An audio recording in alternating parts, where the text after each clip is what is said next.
Numéro 3, Eugene Palmer. Le FBI décrit Eugene Palmer de Stony Point, dans l'État de New York, comme un passionné de courses automobiles et de voitures. Ils le décrivent également comme un chasseur expérimenté et un homme de plein air. Mais surtout, le bureau le qualifie d'armé et de dangereux. Eugene Palmer est l'un des hommes les plus recherchés par le FBI. En 2012, la relation d'Eugene avec sa belle-fille de 39 ans, Tammy Palmer, était au plus bas.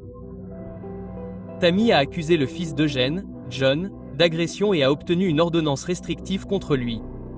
Bien qu'elle soit séparée de son fils, Tammy vivait toujours dans une maison appartenant à Eugene. Tammy et John avaient une relation tumultueuse. Tammy avait accusé John d'infidélité et de violence. Le couple avait 2 enfants adolescents ensemble. Le 24 septembre 2012, Eugene et Tammy se sont disputés violemment. Tammy aurait attaqué Eugene avec une bûche. Cela s'est avéré trop pour le grand-père de 73 ans. Les dossiers de police indiquent qu'Eugene a tendu une embuscade à Tammy, 39 ans, alors qu'elle remontait l'allée après avoir mis ses enfants dans le bus scolaire. Il lui a tiré 3 coups de feu, le 3e l'ayant touché à bout portant. Selon la sœur d'Eugene, Ella Babcock, il a conduit jusqu'à chez elle et a avoué avoir tué Tammy.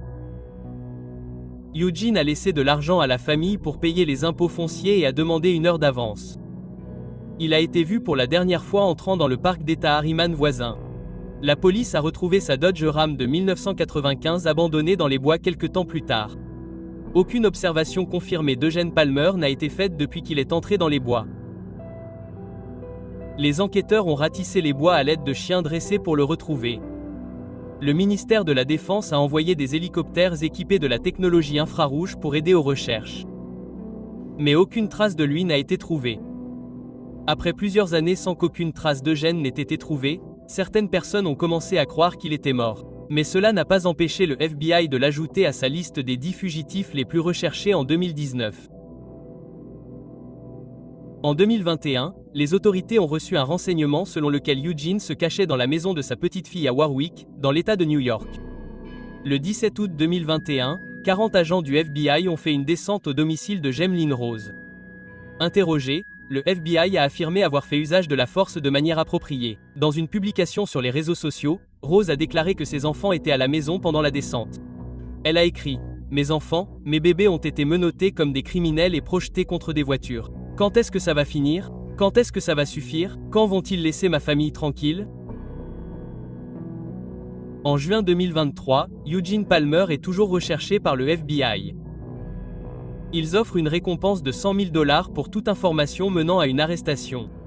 On pense qu'il était la personne la plus âgée ajoutée à la liste des personnes les plus recherchées. Sans son arrestation ou la récupération de sa dépouille, l'affaire restera ouverte. Les enquêteurs se sont rendus dans le Colorado et l'Arizona sur la base d'informations qu'ils ont reçues. En novembre 2012, un grand jury d'État a inculpé Eugene de meurtre par contumace. L'acte d'accusation a permis à la police de l'appréhender dans tout le pays. Eugene Palmer est recherché pour fuite illégale afin d'éviter des poursuites dans le cadre du meurtre présumé de Tammy Palmer. 10 ans après sa disparition, le fils d'Eugene, Clarence Palmer, a déclaré qu'il ne croyait pas que son père était en vie. Clarence a déclaré « Depuis le jour où c'est arrivé, personne ne l'a vu ni entendu. Je le connais. C'est mon père. Je sais comment il est ou était. Il est dans ce parc comme lieu de repos final. » Eugene était diabétique et cardiaque. Il a également quitté la maison en pantoufles et n'était pas préparé à la nature sauvage. Cependant, c'était un bûcheron expérimenté qui connaissait le terrain. Michael Kruger du département de police de Falstaff, qui enquête depuis le début, pense qu'Eugene est en vie. Kruger a déclaré « Nous ne l'avons pas oublié. Nous n'oublierons jamais. Il doit être traduit en justice pour la famille. » En juillet 2022, Eugene Palmer a été retiré de la liste des 10 personnes les plus recherchées par le FBI, mais il est toujours considéré comme un homme recherché. Au moment de cet enregistrement, si Eugene Palmer est toujours en vie, il aurait 84 ans. Numéro 2, Andrew Dabb. En 1981, Robin Shea, 21 ans, entretenait une relation abusive avec Andrew Dabb, un mécanicien automobile de 41 ans. Selon Joyce Carter, la sœur de Shah, Dabb a menacé le jeune homme de 21 ans. Nous comprenons l'emprise qu'il avait sur elle, a-t-elle déclaré dans une vidéo publiée par le FBI. Bien que Dabb ait été en couple avec Shay, il était marié et père de 2 enfants. Le 10 octobre 1981, Dabb aurait battu Shay et lui aurait tiré dessus à 2 reprises avec un revolver de calibre 45 alors que le couple traversait Nordan, dans le Massachusetts. Dabb aurait ensuite poussé sa petite amie hors de la voiture et l'aurait laissée sur le bord de la route 123. Un automobiliste qui passait l'a trouvée à moitié consciente. Elle a été emmenée à l'hôpital, mais est décédée 1 heure après avoir été retrouvée. Ses parents l'ont identifiée après avoir vu sa description aux informations. La police a cherché Andrew Dabb, mais sans succès. 1 mois plus tard, la Cour supérieure du comté de Bristol a inculpé Dabb pour meurtre et a émis un mandat d'arrêt à son encontre. La police a étendu ses recherches à l'ensemble du pays. Le 20 septembre 1982, un magistrat américain a émis un mandat d'arrêt fédéral à l'encontre de Dabb. Il a été accusé de fuite illégale pour éviter des poursuites. Bien que sa dernière adresse connue soit dans le New Hampshire, la police a déclaré qu'il avait des liens en Floride, à New York, en Pennsylvanie, dans l'Indiana, au Massachusetts et au Colorado. Près de 40 ans après le meurtre, le FBI a publié l'affaire sur ses sites de médias sociaux, espérant que le public fournirait d'autres informations. Ils ont publié une vidéo montrant à quoi ressemblerait Dabb à 78 ans. Une récompense de 20 000 $ est également offerte pour toute information sur le lieu où se trouve Dabb. Bien que certains pensent qu'Adore Dabb est mort, résoudre l'affaire permettrait à la famille de Robin Shah de tourner la page. La sœur de Shay, Joyce Carter, a déclaré qu'il était peut-être mort. Et si c'est le cas, j'aimerais beaucoup le savoir. J'aimerais en savoir plus sur ce sujet. Et s'il n'est pas mort, s'il est vivant, il doit payer pour ce qu'il a fait. Au moment de cette vidéo, si Andrew Dabb est toujours en vie, il aurait 80 ans. Il est toujours recherché par le FBI et il est considéré comme armé et dangereux. Numéro 1, Tyrone Teus. À l'été 1993, Tyrone Teus, 20 ans, était le gérant de la station-service Leathers Oil Company à Gresham, dans l'Oregon. Il travaillait à la station-service depuis avril 1992. En août 1993, le jeune homme de 20 ans a été accusé d'avoir volé 30 $. Le gérant a suspendu Teus, mais Teus a dit à son employeur qu'il ne reviendrait pas. Il a dit qu'il avait besoin de changer d'air.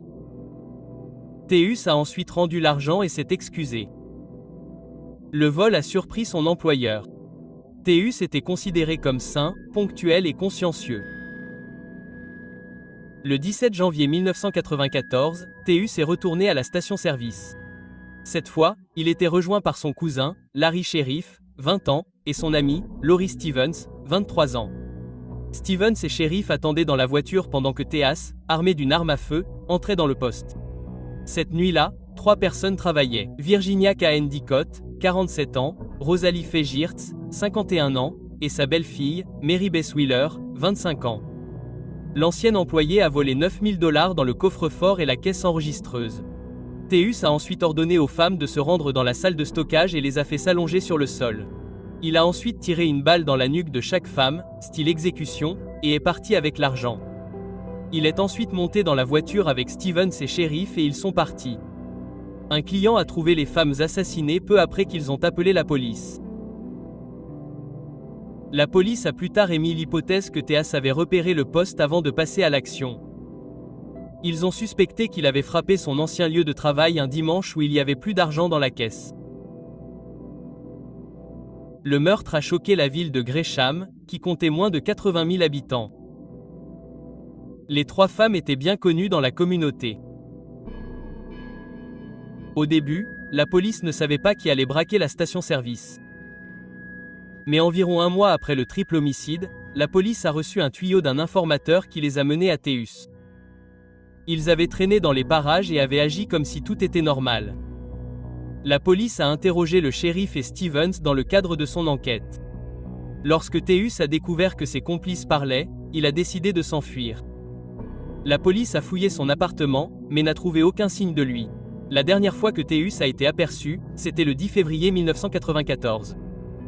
Un mandat d'arrêt pour meurtre et vol a été émis contre lui. Le FBI a publié un avis de recherche pour Teus en mai 1994. Ils ont déclaré que son signe distinctif était un tatouage de panthère sur son abdomen.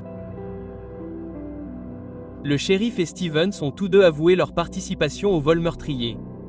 Lors d'une interview accordée à la presse, le mari de Steven a déclaré aux journalistes qu'elle avait conduit les hommes au poste sans savoir qu'ils allaient cambrioler l'endroit.